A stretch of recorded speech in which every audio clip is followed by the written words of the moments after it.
I think most of our players would tell you that they're excited about having the opportunity to um, get into game week, prepare for another team, not be hitting on each other. So this is a great opportunity for our team. I think this is a very challenging game for us against a very, very good team. Um, and, our players have to be able to stay focused on playing one play at a time, especially in opening games.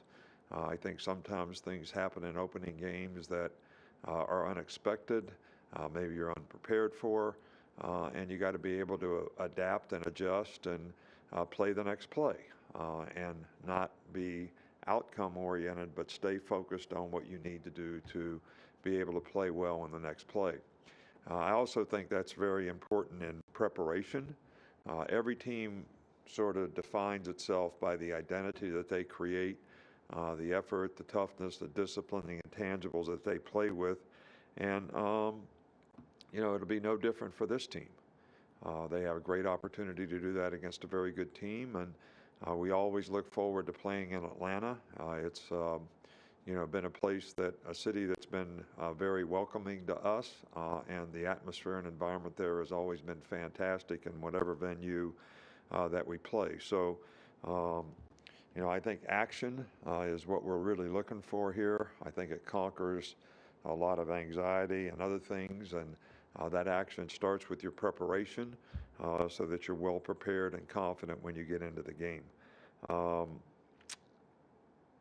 you all have a depth chart now, so you should be really, really happy with that, even though it may not be 100% exact relative to injuries or anything like that. Uh, Q Robinson is suspended indefinitely, from the team. He'll get evaluation and also go through the protocols that we have for any alcohol or drug related issue. Um, I would like to just take a minute to let everybody on the Gulf Coast know that, our thoughts and prayers are with you and your families, and, hopefully, you don't have to go through too much agony over this storm, but know that there's a lot of people out there that are going to be focused on helping you, if you do. Um, specifically about Miami, I think this is a really, really good team. They've got 19 out of 22 starters back from last year's team that went 8-3. Um, so they've got 10 starters back on offense. They've got 9 starters back on defense. Quarterback King is a really, really good player. They've got outstanding skill guys, 2 very productive receivers coming back from last year. They've got good runners. Um, so this is a really, really good team. This is going to be a really challenging game for us on both sides of the ball. They're good on special teams. Their punter is like number 2 in the nation last year in net punt or whatever. They've got really good team speed. These guys play hard. They're very aggressive. So it's going to be a very challenging game for us, and it's a big game for our players to, sort of establish the identity of what's this team going to be? Who are we going to be? Doesn't matter what we've been in the past. It's all about what we do, in this game. Okay, with that, we'll get things started with Michael Casagrande. Go ahead, Michael. Looking at the receivers, JoJo Earl's up there in the depth chart. What's he showing you in August this month? JoJo's had a really good camp, very quick, very fast, really good in and out of a break, really good route runner, very consistent catcher. So done a really good job, and obviously, have some opportunity to play in the game. Okay, we'll go to Aaron Suttles. Aaron, go ahead. What have you seen from Jace McClellan and his growth from last year, and how that helped in that experience playing last year till this offseason in this camp? Jace has done a really, really good job. I think he's really confident. I think he really understands the offense when he has the ball, when he doesn't have the ball, which I always think is really important in the development of a running back. Most of these guys that we recruit, they're pretty good when they got the ball, but it's learning how to play when they don't have the ball. And I think that's probably where he's made the most progress. And we have a lot of confidence in him. He's a really good special teams player as well. Go to Nick Kelly with Tuscaloosa. Where's the overall cohesion and just health of the offensive line at right now? I think we'll obviously see, when the game comes, but um, we've had some injuries in the offensive line, so we haven't always had the same group together, which, the good thing about that is as you get more experience for other guys who may have to play. The bad news is those guys didn't get to play together quite as much, but um, I'm confident in the group. There's a lot of competition up there, which I think is a good thing, and we'll see. They're going to play against a good front, an active front, very aggressive front in this game. So it'll tell us where we're at. We'll go to Charlie Potter. Hey, Coach, you mentioned the injuries on the offensive line. Just do you have an update on Kendall Randolph and also DeMarco Helms? The offensive line is all back intact. DeMarco will start running, today. He's still probably questionable for this game. I can't answer whether he'll be available for the game or not.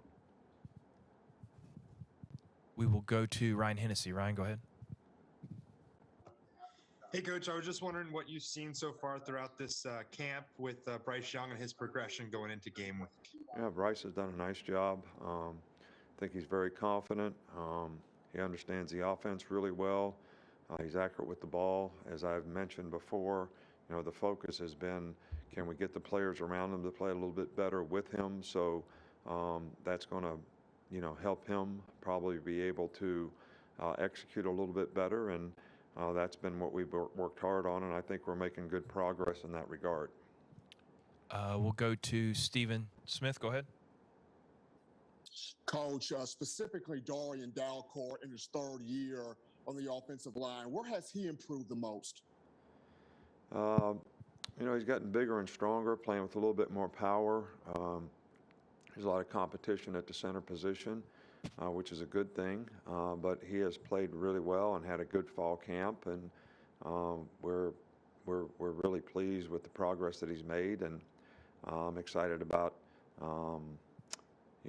watching him when he gets an opportunity to play, how he actually performs out there as a young player who doesn't have quite as much experience as some of the other players, but has really shown a lot of maturity in his play throughout fall camp. We'll go to Cecil. Cecil, go ahead. Coach, you were performing at such a high level offensively at the end of last season. Do you anticipate that people will expect that you can just pick that up and go, or do you think there's a little more realism about starting over offensively? I really can't answer that because I don't know what people think out there. You probably have a better feel for that than I do. But I think the realistic approach is we had a lot of new players on offense. It's a work in progress to get all these players to develop to be productive and consistent performers. We're working hard on that. The coaches are doing a good job of that. We've got new faces at a lot of positions, which creates a lot of opportunity for people. How they manage it in the game, how they can take it to the game, how they prepare for the game, those are all question marks that get answered when you play a game. We're working hard on it. Wherever we are, we're going to continue to work on it and develop it. I have confidence in the players that we have. We just have, players that don't have as much experience as we had a year ago. So we're going to see how that manifests itself into positive performance on a consistent basis, and how can they manage playing one play at a time, and how can they stay focused on executing and doing their job. And I think that'll go a long way to say, how productive we are, as an offensive team. We'll go to John Zener with the Associated Press. Yeah, Nick, I know fans everywhere are excited to kind of getting players, coaches to get college football back to normal.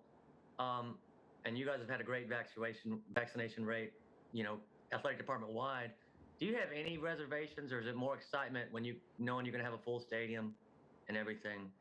For the fans' perspective, not necessarily just the players and safety and everything. I'm excited for, our players to have the opportunity to play in front of fans. I'm excited for our fans who have great passion and been very supportive. I'm also very respectful of, whatever provisions that we make for the safety of the people who come to the games, whether they're, state laws, university, protocols, whatever it might be, because I still think we have to respect the safety of how we can do this. As excited as we are about the opportunity that we have to have a full stadium, I think we want to have a full stadium that's safe for the people in it.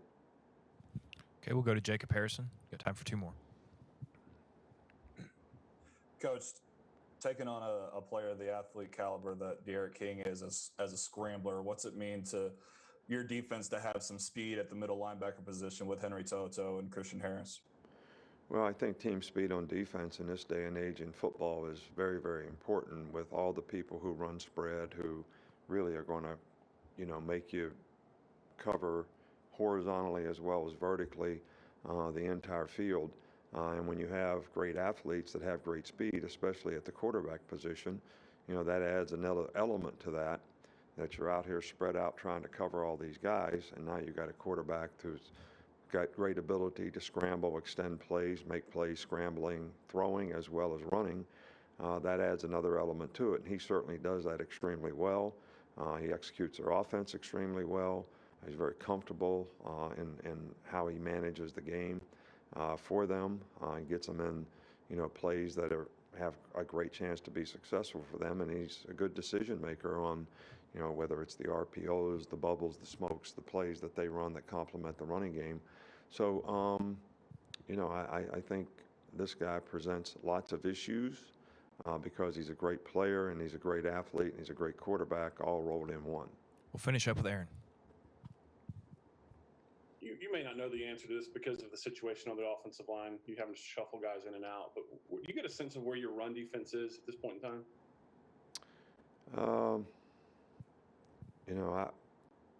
I think we got more veteran players playing up front. We strike blocks, we control blockers. We got pretty decent edge players. But again, you really don't know until the players go out there and play and execute and do their job. And I think playing with discipline on defense and playing team defense is probably one of the most critical factors, whether it's a run or a pass. And regardless of a player's ability to play, I think they have to understand that if everybody does my job, our jobs collectively, we're going to have the best chance to effectively stop runs as well as, have a chance to be a good defense when it comes to playing pass defense. So, and look, we have some experienced players that should be able to do this, but I think they got to prepare correctly and go out there and perform the way they're capable of, and we'll kind of find out where we're at. I don't have the answers to these questions. You can't figure all this stuff out, in practice. I don't know how the offensive line is going to do. I don't know how the run defense is going to do. I don't know how a new player playing wide receiver or cornerback is going to do. But this is their opportunity and their challenge to show what they can do. And I want them to do that in a very positive way, where they're focused on their action one play at a time and how they respond to the next play, regardless of what happened to the play before. So that's kind of how we're going to approach this game, and that's how we got to go about it against a very good team. All right, Coach, thanks for your time. Thank you. You guys will have Fidarian Mathis here next. Thanks.